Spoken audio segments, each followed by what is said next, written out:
Endang menjadi salah seorang yang mendengar suara itu. Posisi saya tadi tidur.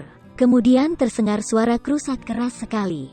Terus saya terbangun sebentar, katanya kepada tribunsolo.com.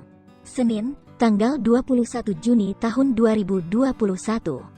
Endang tidak tahu bila suara yang didengarnya itu merupakan kecelakaan. Ia sempat mengira bila ada mobil yang tengah melaju kencang melewati genangan air.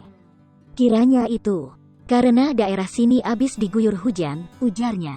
Endang baru mengetahuinya sekira pukul 6.30 waktu Indonesia Barat. Meski begitu ia enggan melongok menyaksikan di lokasi kejadian. Gak berani, jadi tidak ke sana, ucapnya.